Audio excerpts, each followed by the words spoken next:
All right.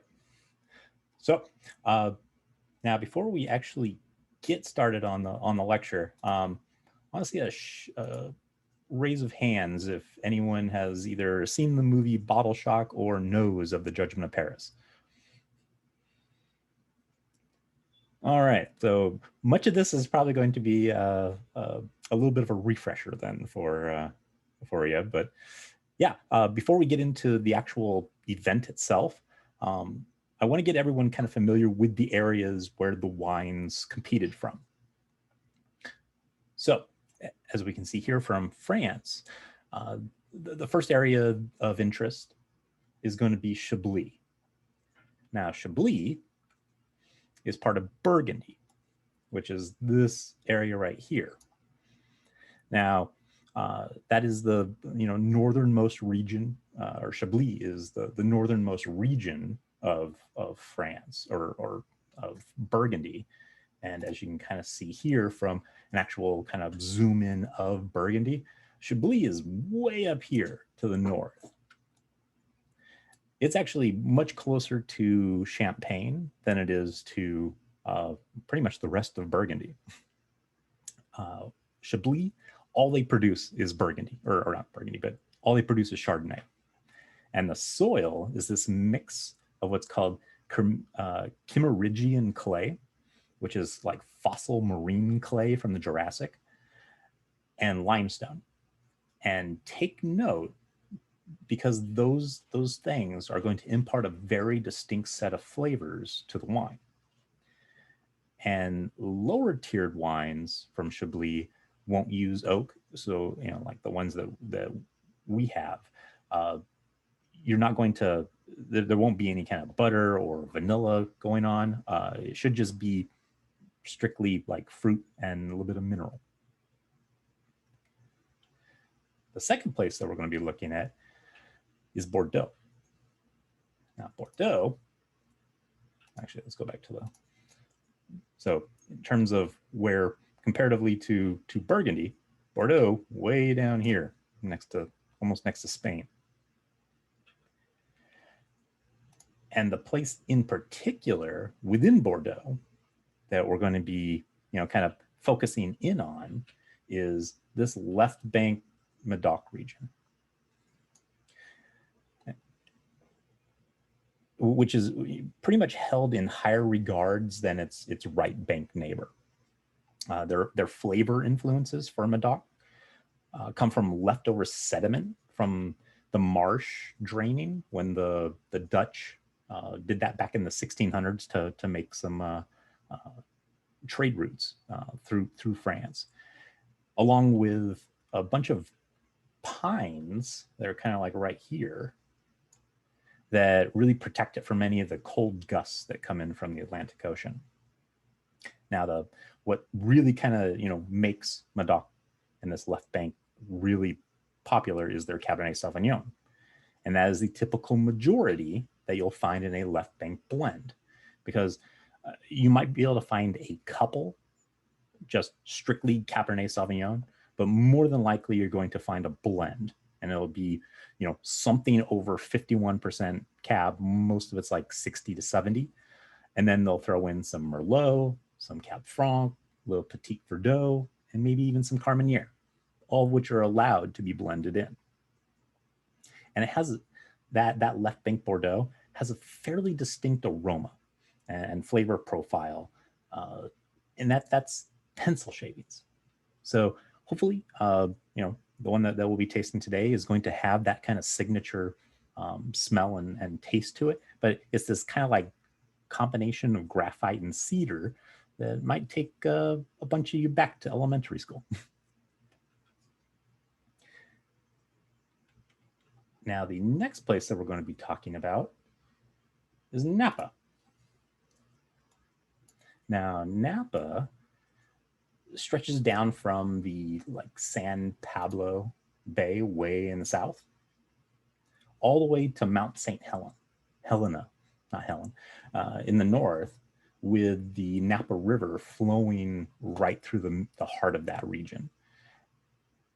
And with the mountains kind of that are this Vaca mountain on east here and these on the west, it creates this dry Mediterranean climate with cool air and a little bit of fog. Now, Robert Mondavi is kind of thought of as the great grandpappy of this area.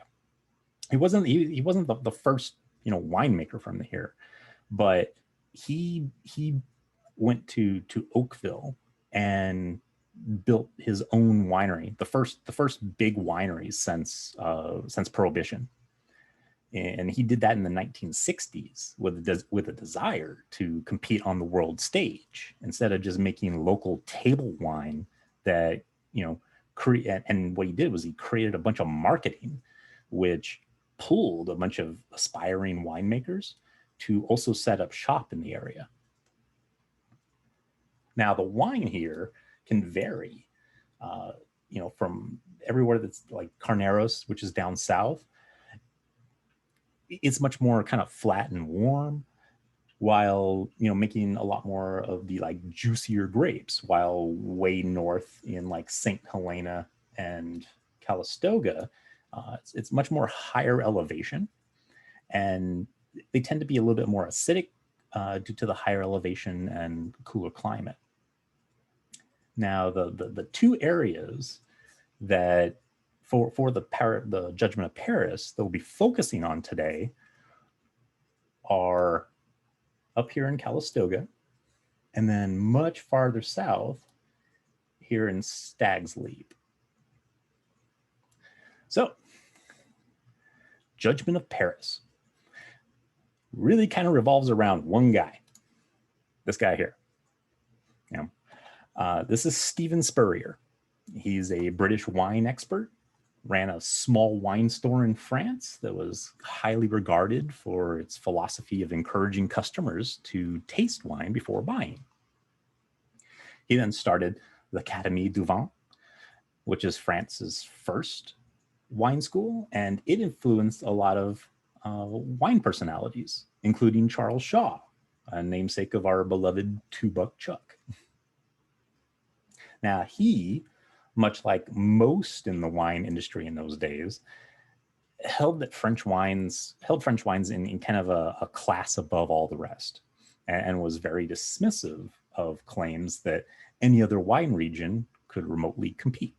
You know, again, most of this kind of comes from, you know, Robert Mondavi and that marketing to, you know, kind of say, hey, we're actually doing some good stuff out here. So what Stephen did in 1976 was he organized a bunch of French wine judges to do a blind tasting of some of the Premier and Grand Crus of France against some of the best that Napa had to offer. Now, take note that Premier and Grand Cru coming from Burgundy, Premier Cru coming from Bordeaux, are the best of the best. Like, you can't find bottles under like $300 kind of quality. And the results being, as you can kind of see from the 9 judges that scored these, Chateau Montelena won against other Chardonnays, and Stag's Leap won against some of the top Cabernets. Now, but remember that, you know, mostly it beat, you know, it as a straight Cabernet beat Cabernet in France, but again, it's a blend. So, you know, is it truly, you know, Cabernet versus Cabernet? Mostly. Now, due to a Times reporter being there and promptly revealing those results to the world, which instantly made Napa famous, Stephen Spurrier got banned from France's prestigious wine touring or wine tasting tour, which happened every year, you know, to kind of give everybody in the industry a little bit of a taste of, you know, all the good stuff that was coming out that year. He actually got banned from that for a year. And since then, there's actually been a lot of like recreations of this Judgment of Paris. Like back 2 years later in 1978, there was a recreation where they took the exact same wines and even there, Napa won, along with two other, and then there was two others that were held in 1986. And again, Napa won. So, I mean, it really just kind of solidified more and more. And it also kind of also made France up its own game, you know, because it had kind of rested on its laurels for so long. Now, my own thoughts on that, because there's a lot of controversies around the Judgment of Paris, even though there was those recreations later that, you know, also kind of proved that no, it wasn't a fluke. First is that judges, kind of like Psalms, crave novelty. And after you've been drinking nothing but astringent and tightly grippy left bank Bordeaux's, when you have a big, bold, darkly juicy Napa cab, it's going to set your tongue on fire for just that new world fruit bomb that sets itself so differently from old world wines. And second, for all of you that have been on wine tasting flights before, or any of my virtual tastings, you know that it's typical to go from the lightest wine to the heaviest. And you know that it's, and the reason for that is that the heavier wines will fatigue your palate far more than, well, they're going to fatigue that palate, and you're going to potentially lose some of the more subtle notes that, so as an example, like if you have a Pinot Noir, but you've been drinking like a really chewy Malbec before that, when you have that Pinot Noir, you know, it might just taste flat and watery because you're not going to get some of those like lighter cranberry and mushroom notes. All you're going to, you know, because all the tannins had pretty much already, you know, kind of killed your tongue. So on that note, I'll open up the floor to any questions before we start getting to the drinking.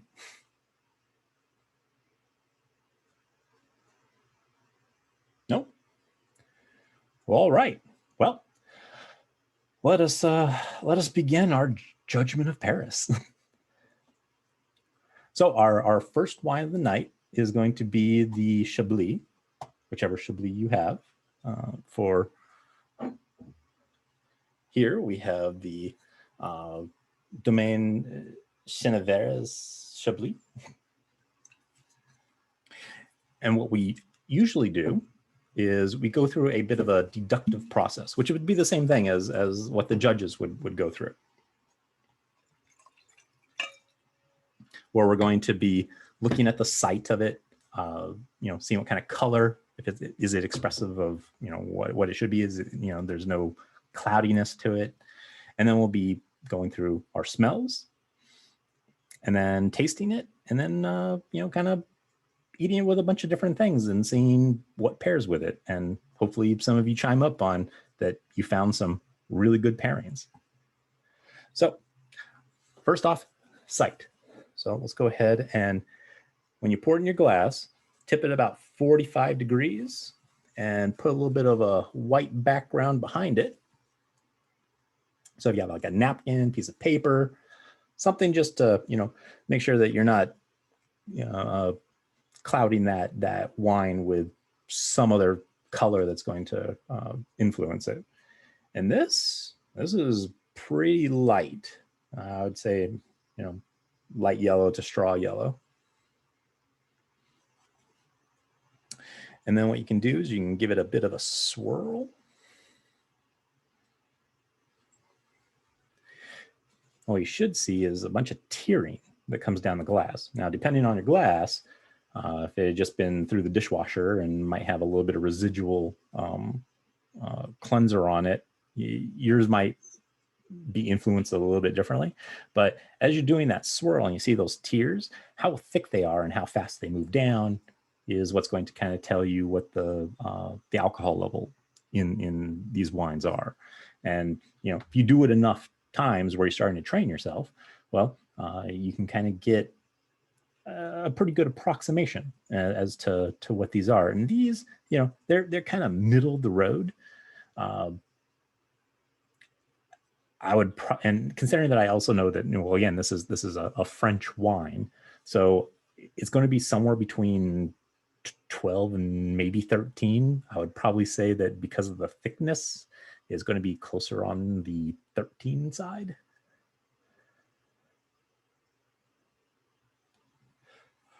And survey says, oh, actually, these are much thicker than I was thinking. This is 14.5. That's kind of interesting for not only for a white. Whites are usually lower ABV than reds, but on top of that, a French white having, you know, such a kind of high octane, you know, or would be considered hot white. That's kind of odd. All right. So next, let's go for the nose. So give it a little bit of a swirl, and then a sniff. Did you know that you're still sharing your screen? Say that again. You're still sharing your screen. Is that on purpose? Oh, whoops. Sorry. That's my reaction when my student goes, "You're not sharing your screen." Oh. Thank you for that. You're gonna propose the toast. Or else that would have been going on like all night. Steve, we're posting Steve Spurrier's on the chair. All right. So as we're swirling this and smelling it, what are we getting on the nose? Apricot or peach? Yeah, like stone fruit, peach. Stone fruit. A little bit, maybe a lemon. Yeah. And some limestone. Yep. Any volunteers? Well, it's definitely a Oh. I said apricot or stone fruit and maybe limestone. Yeah, there's definitely that minerality. You know, like it kind of smells like some kind of wet stone. Well, that's what it smells like. You said grapefruity a little bit? Grapefruit. Okay. Very bright notes. Yeah. I mean, I'm getting a lot of like green apple and pear. Oh, Now that you said it. it does not taste how it smells. At all. All right. Well, let's go for first taste of the night. Cheers. Cheers. Do it again. Yeah.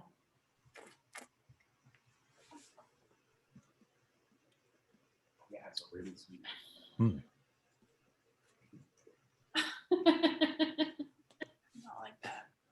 All right. So what are we getting on our impressions for the palate? Like honey. What's that? I think it tastes like honey. Okay. Yeah, I was picking up a little butterscotch on the end. Butterscotch. Okay.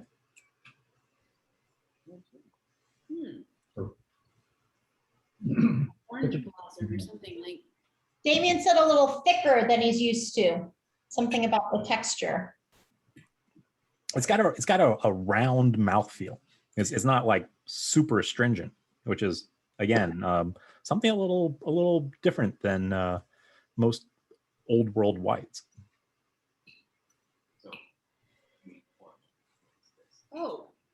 Oh my gosh, you guys eat it with a shrimp. Yes, so good. All right. Well, now's for the fun part, which is so for those of you that are new, what we do is we kind of do we try to pair this with the wine, or pair food with wine. Now, usually to get that, you know, kind of magic moment is kind of learn sip, chew, sip, meaning that you kind of take down a sip of wine to kind of prime your palate, and then you have your little bit of a nibble, and you start to kind of chew that around. But before you swallow, for that last, go ahead and wash it down with that second sip of wine. And that's where all those kind of flavors are going to like mingle. And hopefully, you know, we find some winners out there.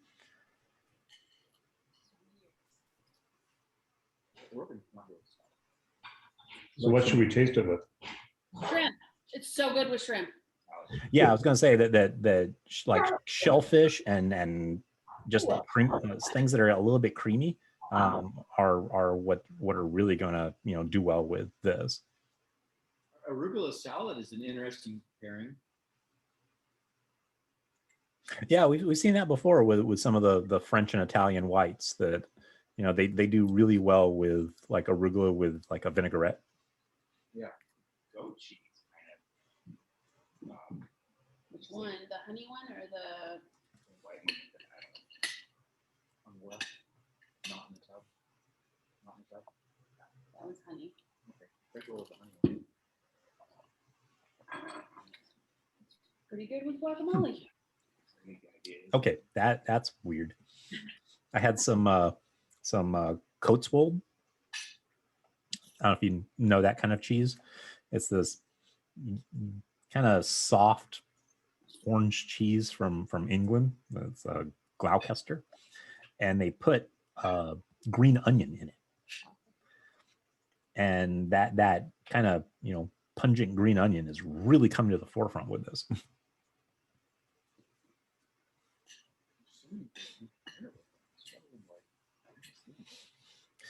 But I can't wait to try it with my my scallop risotto.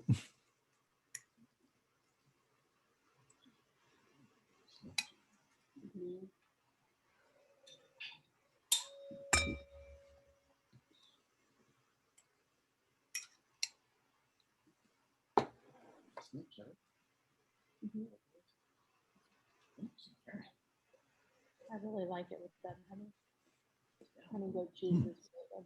Try the smoked cheddar. I think my favorite is the shrimp.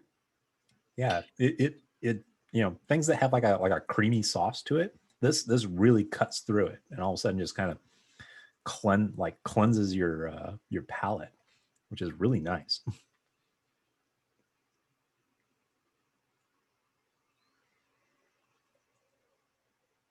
You can help yourself. You've got plenty of bread. There's even more that's not cut. You want some olive oil? Any other winners out there?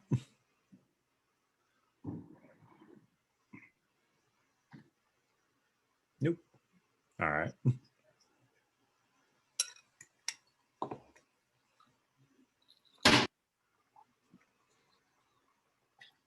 This one is very good. It's not great on its own.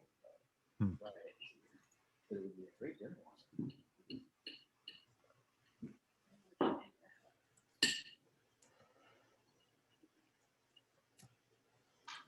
And I'll wait to see everyone kind of raise their glasses. They say when they're empty and then we'll move on to the next. Rich is like now. That was for all of us. It was for all. Not me, but almost.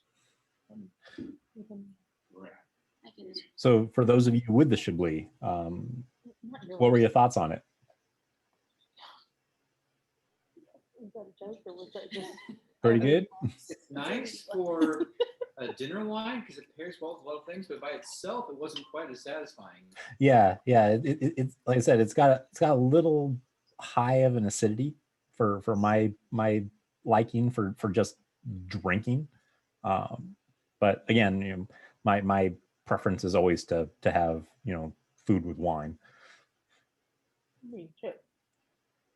Even if it's Yes, you popcorn. can have more shrimp. I don't know, take it all. Well, don't take it all. Just take like Take a 4. plate. I was explaining all our cheeses. Okay, I'm looking around. Looks like most people are about empty. So Yeah, my plate is full. let's go ahead and move on to the Rombauer. No, really like it. Okay, good, put that on a bagel. Yeah. Or at least our Napa Chard, which for most of us out here, we all have the Rombauer, which is kind of convenient that they have in these little splits. It kind of allows for a typically $50-$60 bottle of wine to be bought for 20 some odd dollars. You didn't realize this for $19.99, and so I'm curious. It's this half bottle. That's the half Oh, one. the half bottle is $19. Okay, so a full bottle is 60. Yeah. Something. It's like Now, pine. now Rombauer, I mean, one, you get a bit of the name. So, I mean, this is a much higher quality, but this is from Carneros. So comparatively to like, way north Calistoga, this is probably going to be, much more fruity. And I'm going to guess that they probably Where's this? the heck out of it. Yes, it's definitely green. So, as usual, I'll go ahead and give it a look. Mushrooms or And I don't know, like all of these shards, I'm going to guess are probably going to be on this lighter end, especially because they're young. As shards get older, is when they'll start to kind of develop, much more of a gold color, and then they start to, merge into brown. But considering with this being a 2019, fairly young, this is very, much in that same, straw yellow color.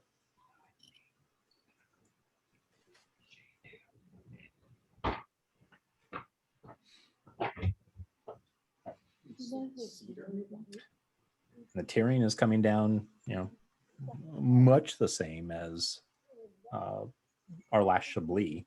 So I'm going to guess this is probably still on that kind of hotter end. Let's see if it says. Yeah. Pine, right? Yeah, it's also 14.5. Like something woody. Ooh, Should we do the same thing with this? All right, so let's give this thing a swirl and a sniff. Damien has the same problems. It's not. Like a Christmas candle.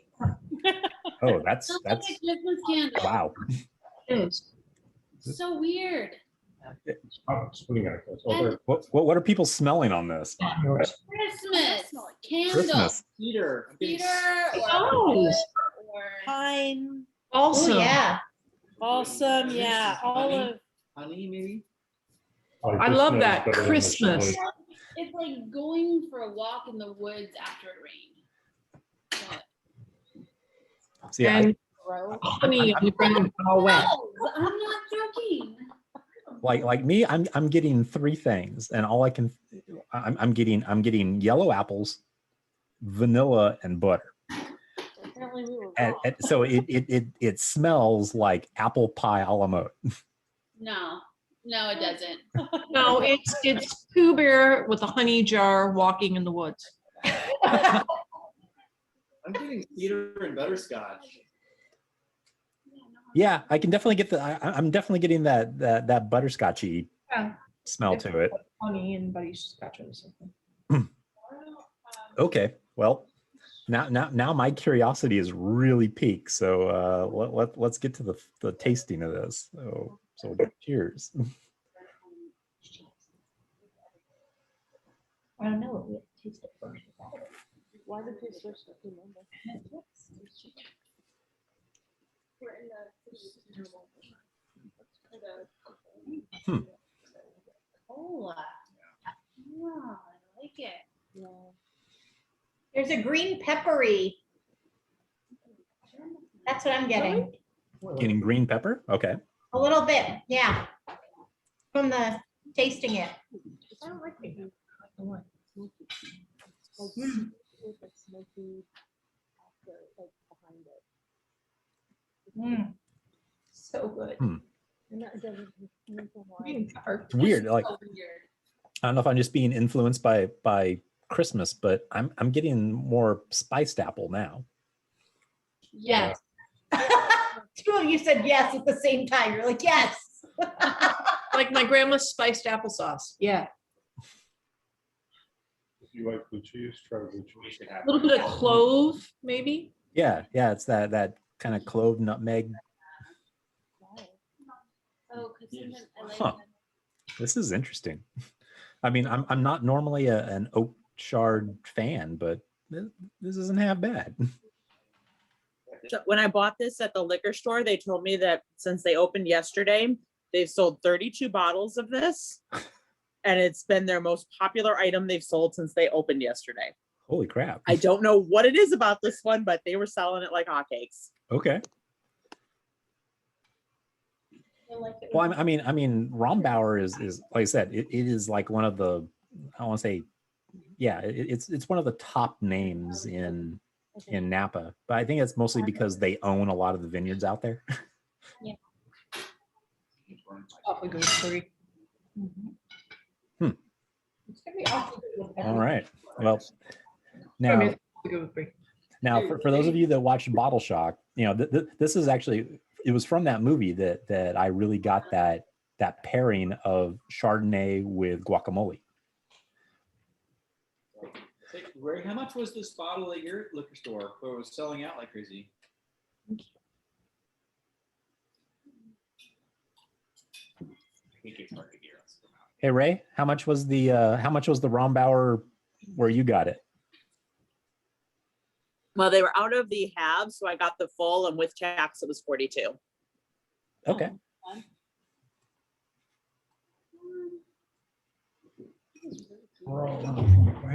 I wonder I'm liking them. Maybe I just don't like cheap oak shard, but apparently I just have much more expensive taste. Two different interpretations of your question. If we're going to sit where I think that's the thing. it's not right up. First How of do you all, compare these? It's one local This is really good with the cranberries. Now, as everyone else is drinking, I Fried strawberries. in kind of celebration for today blue cheese drip. is I opened a bottle that I've been holding on to for a while since the last time that I've been to Napa, which is an actual Chateau Montignac Chardonnay. You were all like 27-ish. I wish that I could pour each of you a glass of this. Bring this up as a the biggest thing that they really want. I like it with you. Yeah, I don't know that I like this. Now, one. you know, just to kind of give you guys an idea, I mean, it's a 2015 Chard, so I mean, this thing is close to 6 years old, and it's still just as light as the Rombauer that we just had. So I mean, this thing that is not showing much age on it whatsoever. You can't be offering me the good Use all of them. We went to a restaurant. Now this one, in terms of its aroma, you're still getting I'm still getting a little bit of that pear and green apple, but there's none of that kind of like butterscotchy butter bit to it. But it does have wood.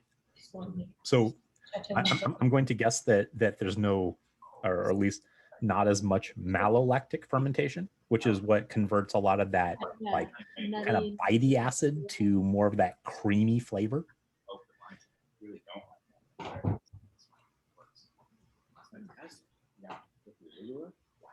Do that salad with a little grilled chicken on top of it. Mm. Be super happy. Well, that's about as good as I remember it. Now, for I'm gonna share my screen back out. I think on the whites. Oregon was really good. So I can kind of show you something is so the last time that I was there.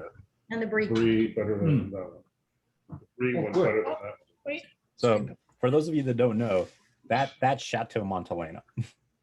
Oh yes. It is a gorgeous place, and you know they are quite proud of their winning of the Judgment of Paris, and so when you go and sit at their table, or you belly up to the bar, you pretty much they're going to have Bottleshock there for sale along with the Time article for them winning.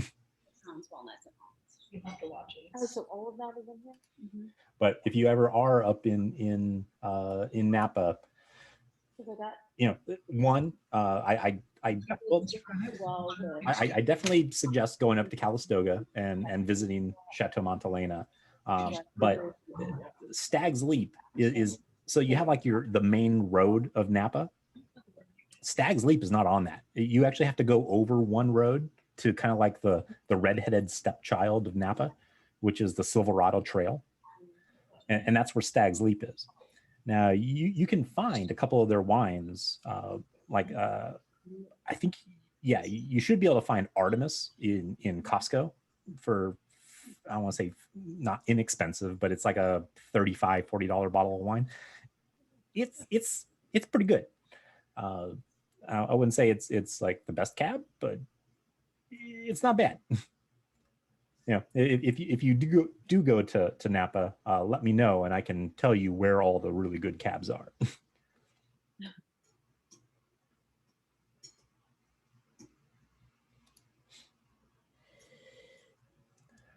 All right, so how many of you have gotten through all of your cabs, or not cabs, but your shards? we're good. Moving on. All right.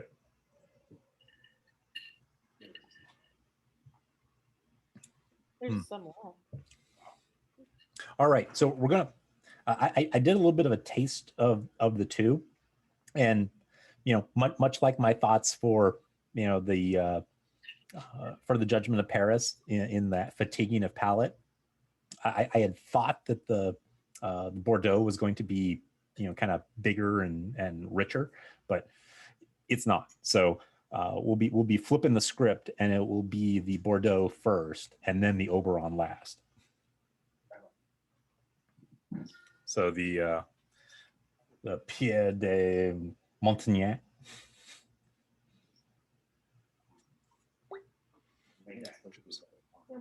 This one here. Ooh, really good with the food. The one we just had. Like I took a bite of my bread and drank that, and I was like, wow. I know. Maybe it's the yeast or something. I don't know. All right. So again, 45-degree angle. Let's give this thing a look-see.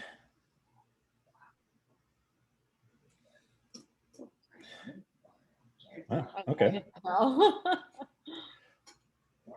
So I'd say this is, kind of like a dark red going into kind of like a deep ruby.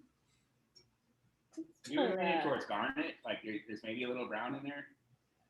I don't notice any brown, but especially for it being, at least the one I have is a 2018, so there shouldn't be any aging whatsoever.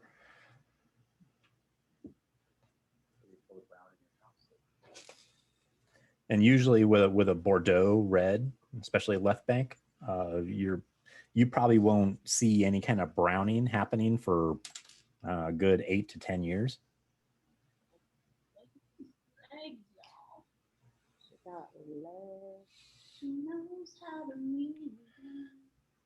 Wow. And so as we're spinning it around to look for that tearing again, these are pulling down really fast.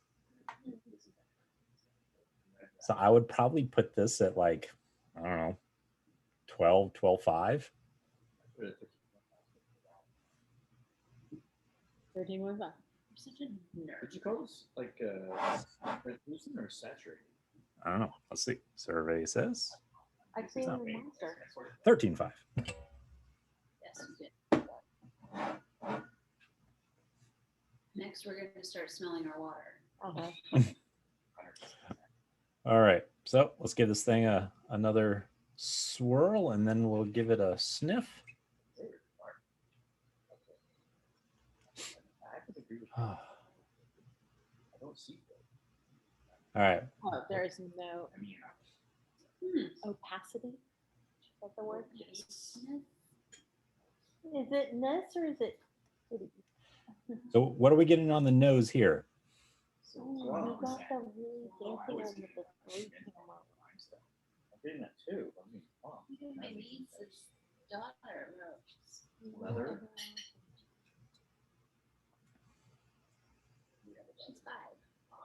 Did she come up with that? Did she come No, up with she definitely came up with that. So for me, I'm getting a lot of those like black fruits, especially like blackberry, and almost like a not burnt wood, but it's definitely like on its way to being burnt wood, like some kind of like a charred cedar. Oh, leather. Yes. Leather. Yeah. Yeah. I like this aroma.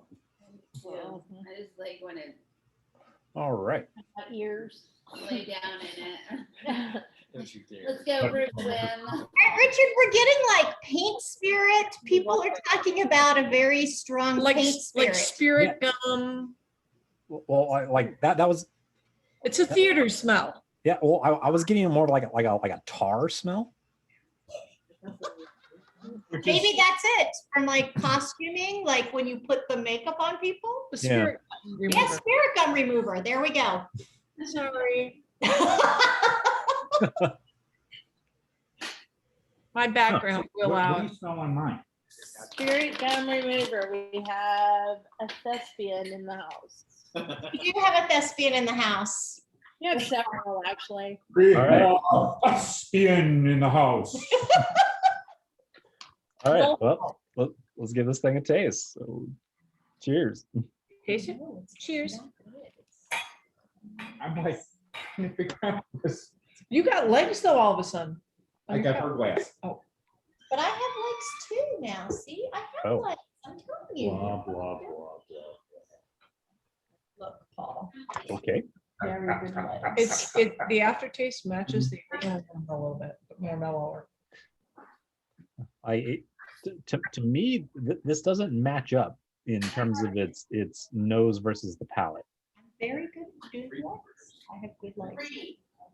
You know, the fruit that I was getting on the nose, I'm not getting as much fruit. No, not on the taste. No. There's some leather. I think the There's leather. leather for sure. Or on the taste? Okay. Ooh, interesting. Mm. What? Yeah, there is leather, but on the front, but it's very flat on the mouthfeel. It's very disappointing. Let's try with some cheese. Oh, it's very flat on the mouthfeel. Oh, We need Gruyere. that's very disappointing. When in doubt, have it with Gruyere. I know, but Yeah, I was gonna say, like, yeah, by itself, you know, all I taste is, you know, just a lot of tannins with, like, you know, a little bit of wood. I mean, we don't have the same. We have a Chateau Gressac Cru Bourgeois Medoc from 2015. So we have a different bottle. But I'm just saying, it's all at the front and nothing at the mouthfeel and at the back. Okay. So That's what he we said. probably shouldn't comment since we have a different one. No, it's okay. There. Yeah, that's No, what no, she- no. I'm, you know, because again, we're, you know, that's why I try to really, you know, drive home with this is that, you know, that you don't have to get the exact wine. As long as you're getting kind of in the region, where you're going to have somewhat the same, you know, flavor profiles. So, you know, and some of that comes down to the winemaker, but a lot of it comes down, you know, to the region, which is why I'm not a big fan of people that are, you know, the only kinds of wines that they like are like $300-400 bottles of wine because they equate cost with quality. And no, once you develop like a certain palate that you really like, you just have to really nail down the region that's going to provide what you like. And Christmas tree. Feel about But I don't think One of it's us more Christmas full. tree. Can I have one of these? Ask. No. Chef. Mom, can I have one of the roast beef sandwiches? Yeah, only one. You're being starved. All right, we find any winners with the pairing of this? Which is really. Filet mignon pairs well with it. Ah, yes, some steak. Oh, filet mignon. Okay, that dog is so cute. I've got my shepherd's pie here. Actually, I think it's beef, so technically it'd be country pie. See how it is supposed to be. Nancy Martin, brother, passed away. Make its way around the table. Today was memorial service for mine. Mm. Oh yeah, yeah. Red meat in this are Yeah, rare roast Fantastic, beef buddy. and mushroom. Yeah, Thumbs up for rare roast beef and mushroom and shallot. not like my mom's brother. Who is a strange. so I don't think I cooked my country pie like completely because it is or either that or I've just been talking for too long and it's gotten cold. I like the way it smells. But even cold, it's pretty darn good with swine. Yeah. But I'm also very curious about the Coatswold. Or Coatswold. It's the German coming out of me. As soon as I see W, I'm going to pronounce it a V.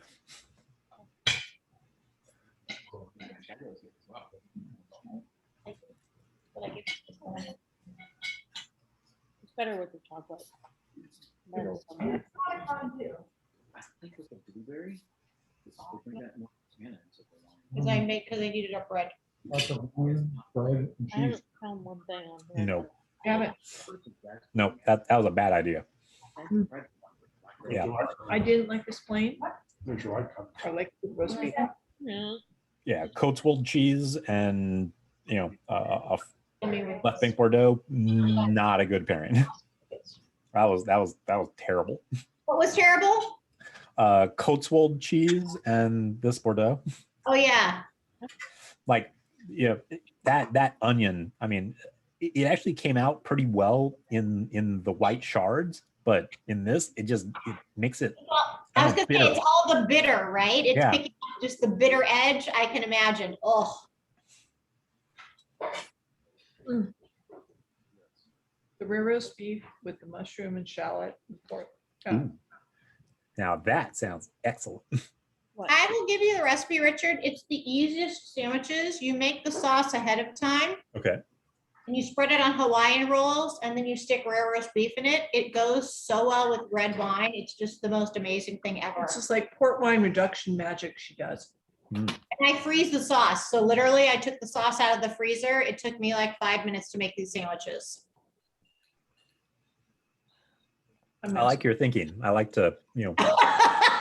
well, in terms of cooking, I usually, I cook for 1 or 2 people, but I cook for an army and then just, put the rest in storage for Yeah. later. So this is a really good sauce. You make a lot of it, you put it in the freezer and then you pull it out and then it's like very fast appetizers. Okay. Now, in almost like a complete reversal from the Coatswold, this Cabot sharp white cheddar is really good with this. Me too. How's the blue cheese? Did you try it with it? Okay. Ooh, someone's got some blue cheese. I do. We have a Roquefort, of course, because we had to do French blue cheese. Katrina's all about the cheese. Oh, he knows. We always have cheese. Oh no, I love Roquefort. But my heart is just because I love port is I love a big or a good wedge of Stilton. Yes. Well- Stilton we love too, but I just thought because we were doing the Judgment of Paris, we had to do French. Yeah. This is the House of Cheese. Her daughter just finished a play at school where she played a mouse. Ah. Have fun. House of Cheese. Bye, sweetheart.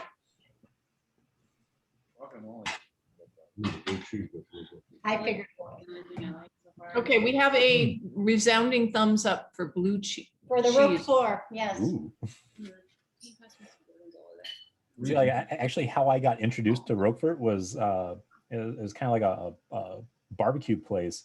That was what they had with their salads as like one of their 3 options was a Roquefort dressing. Okay. And it just blew me away because I love blue cheese. And I was like, oh, so this is like a blue cheese dressing? No, it is so much better than just blue cheese. They're like, oh, please, you jest. It is Mhm. not just a blue cheese dressing. All right. How many empty glasses do we got out there? 92. Almost. Almost. Almost. This salad This is is so definitely a wine with food. It is not good by itself. It's really, Yeah. Well, but I mean, but that's the way with a lot of, you know, Italian and French wines. True. And that's the whole reason why they got that. Well, I wouldn't say it's the reason, but you know, they always had that philosophy of, you know, have good food with good wine and good wine with good food. And you know, Question for you. never the two should be, you know, apart. Fun. Yes. That's fun. question. A question for you. Huh? When they did the competition, do they have it with anything to eat or just straight up wine? I think it was, you know, much like in the movie. I think it's just mostly like mineral water and like water crackers. Just Okay. something to cleanse the palate. Right. Yeah, because I mean, and that's the way I mean, that's why I don't like, you know, just drinking wine by itself. I want to have it with, you know, food, because yeah, I could think that some wine out there is just completely terrible. But the moment that you have it with something that it pairs really good with, all of a sudden it becomes an excellent wine. I'm not gonna make it. It's just not an excellent wine drinking on its own. Agreed. I love how the mousse is not like super sweet. I know. I couldn't- So why don't the wine competitions Yeah. present their wine with a certain something to eat that they think it best pairs with? Yeah, well, and again, you know, that's where it kind of comes down to like flavor profiles, because I mean, as we had, you know, have been going through these, you know, So this is good with different old world versus new world. Your new world's going to be a lot more, you know, it's not like you're going to be matching one for one, like French whites, especially from either Chablis or the Loire Valley, are going to be like super good with like shellfish, especially like shucked oysters. What is it that's But compare that with like a Napa cab or a Napa Chard, and you know, those are going to be a lot more like citrus and, you know, like apple, you know, heavy. So they're not going to be nearly as, you know, they're not going to have nearly the same, you know, interaction with, say, shellfish. So yeah, I mean, you can kind of do a where, you know, each wine is presented with, you know, like something that they think it really goes well with. But you know, I'm not sure if that's going to influence, you know, because maybe a judge doesn't like that food. Yeah, I guess, because we'll go to some wineries and they'll have a little bite of something that it really makes it so much nicer. Oh yeah, yeah. I mean, that's why I keep pushing the Temecula barrel event that happens at, you know, every last weekend of January, because you know that it's 36 wineries that's exactly what they do. They you know, they present their latest wines that they've just produced, and at the same time, each of the places have, you know, either their place has like some kind of has a chef, or they you know, kind of mercenary out, you know, A little small little plate. yeah, it's like a little nibble. It's like enough for like 2 bites. Yep. But it's something that they research enough to just pair perfectly with the food. It really makes the wine really come stronger. And Yep. Katrina, gravity. And that's why, you know, Michigan that had chocolate with their wine. oh yeah. Natives love their wine. And that's why, you know, during this, you know, whenever we get to the, you know, after we go through the smell and the taste portion, you know, and that's why I kind of push the pairing and to share anything that really stands out, because you know, you might not have that pairing now, but if you've got that bottle and you've got a week, maybe, you know, that's the next thing you do is go out to the grocery store, and that's what's for dinner tomorrow.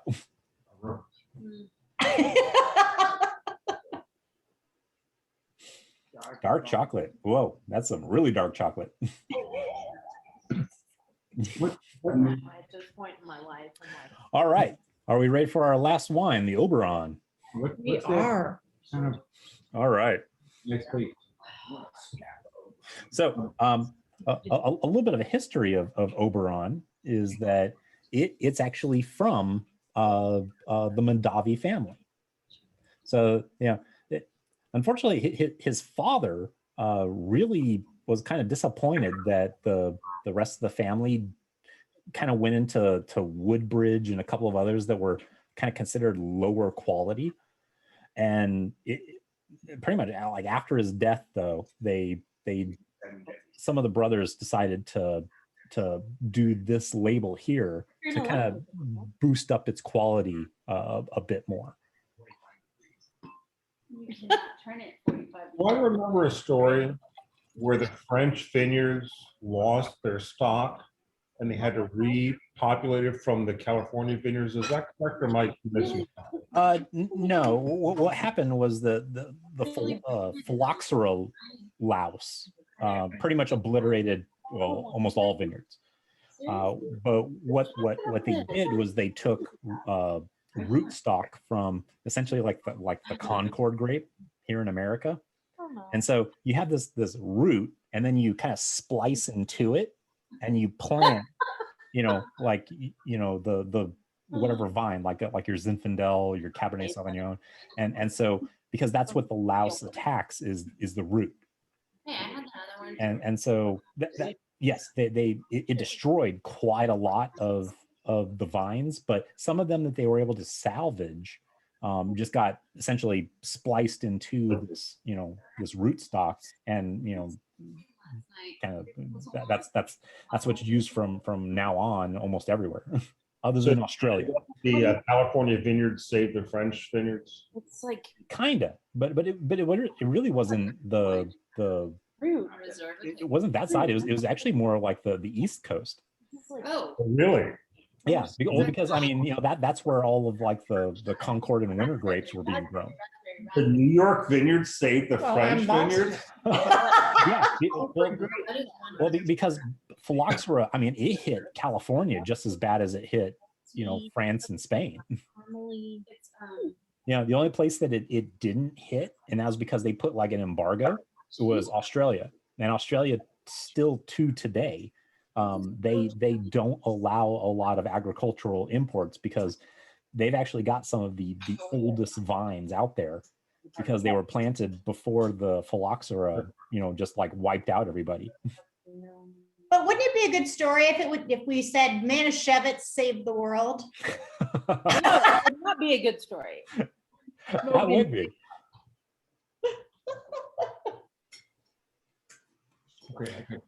Okay, so our Oberon, let's give it our Wins 45-degree look-see. Again, I I already poured too did that. much. This is so Jen. fairly dark. I would probably put this at like a dark red. I'm sorry. It's okay. You're spitting on Wow. your tablecloth. Well, do you know Better what than we color I do. did? See, I You were I smart. knew my Yeah. friend. Yeah, this is definitely on just the dark red See, scale. lots of legs. Look, see? Now I do. I told you she did that. As for the legs on this thing, She has good legs. Show me what you got. Because I like on this now, one.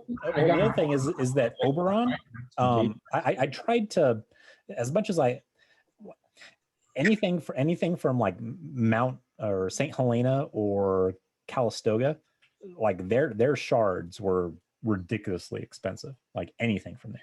So the closest thing I could get for the shard was higher quality Rombauer, which was way south.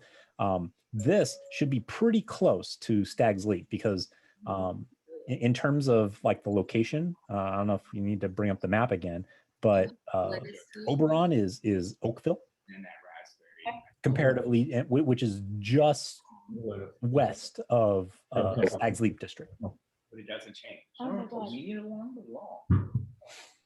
Now the A lot of fruit I don't on understand. the nose. The French one. And a woodsiness. No, this is not the. No, French this one. yeah, ABV on this, I would probably put it like, I don't know, 13.5. Really? I would put ours for it. It's not dry at all. You don't think so? I I don't think do. it's very dry. I Maybe mean, Kind of like we're walking real deep in the woods and getting that. Oh, we're already onto the smell. Yeah, Oh, I'm sorry, sorry. we skipped ahead. Oh, what were we supposed That's to all do? right. So what are you getting on it? Let's go back. Yummy. That's the taste I'm getting. it tastes like jam. That's got an interesting nose. Well, the legs tell you, But it's jam, but not too sweet. 13.7 is what we got. All right. What are people getting on the nose here?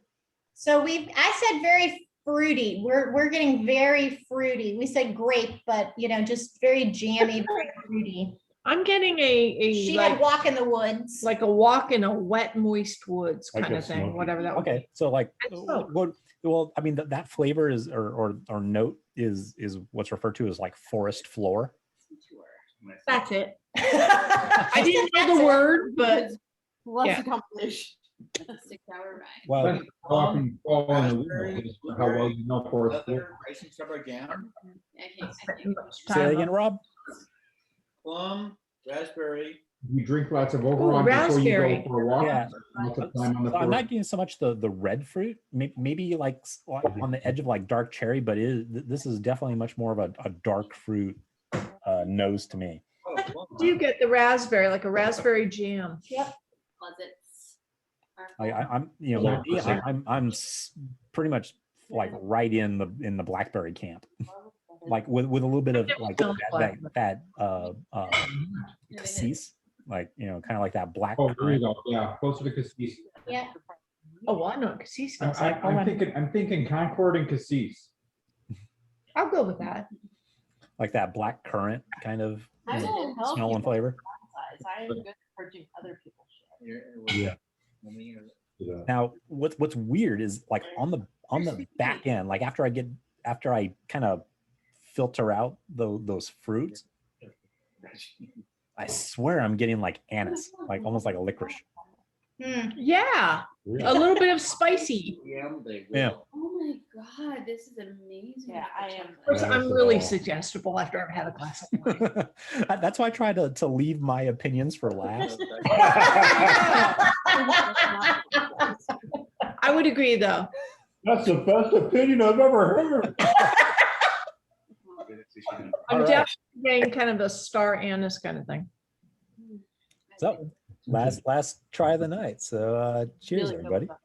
Cheers. Cheers. And thank you for guiding us. Take a little, like a little tasty thing. Like spread it on your, like that much and like spread it around. I love this wine. This wine is my best friend. That is juicy. Yeah. Ah, I mean, this. but buttery. Well, it just has a really round Smooth. mouthfeel. Mhm. That's it. I'll audition. It takes you all the way through. It's got good at the beginning. It's kind of round at the end, at the middle, and it's nice at the end. It's not very long, but it's good. I talked to Abby yesterday. and she My said- honesty serum is talking, but don't remember that. on the- You know the one, It's right? supposed to go with everything. I so it's haven't- I hilarious. haven't liked that. I know. It's very spicy.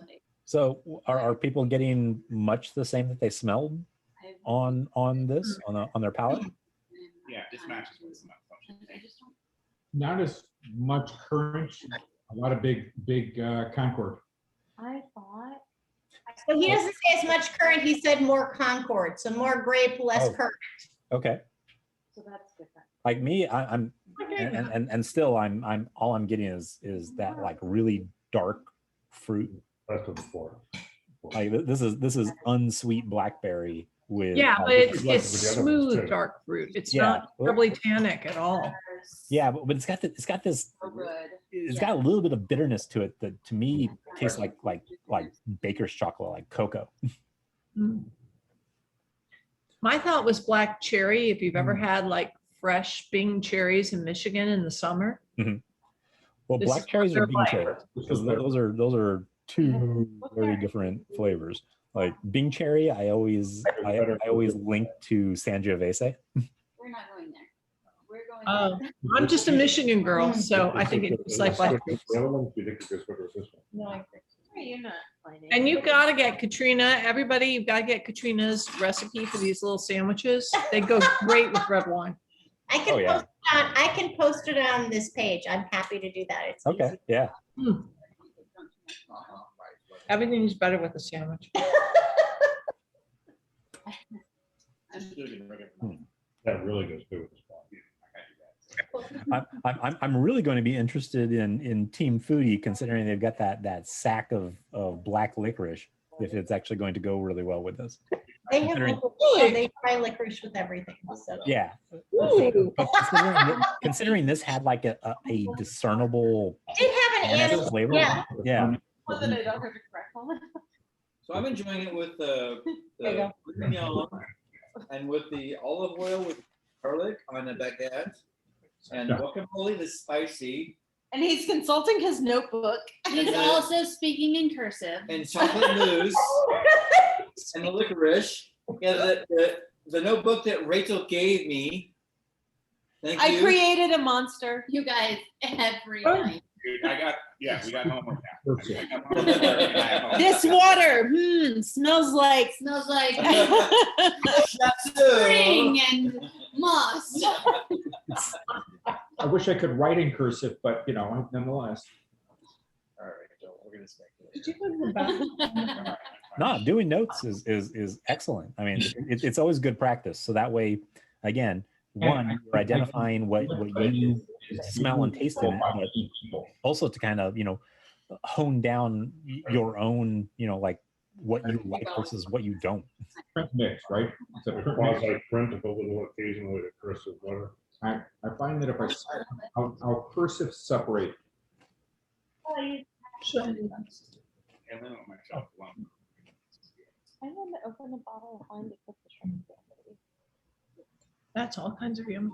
Chimneys. Chicken and wine sauce and So which cheese do you all think is best? So the licorice thing in the French wine, I've only tried that one, but holy stuff. I'm definitely, anything. this one was definitely also a sharp cheddar, thing that it went with. I need to get it. Funny, I got manchego because manchego's supposed to go with everything, Yes. I'm not going to. but Paul hasn't liked the manchego with anything except for this wine. And he's like, finally, we found something for the manchego. Lights are all. Wait, she just said finally we found something good. Oh, we haven't mentioned. Really? Yeah, it went really well with this one. There was something about it, brought out the right balance of salt. I don't know. I mean, the manchego, it didn't go well really with either of the whites. I mean, it wasn't terrible, but it wasn't a good matching. Okay. Better with the roast beef. Terrible, anyway. Really well with- But they went really well with this one Better with roast specifically. beef. Just saying. Oh, that's really salty bread.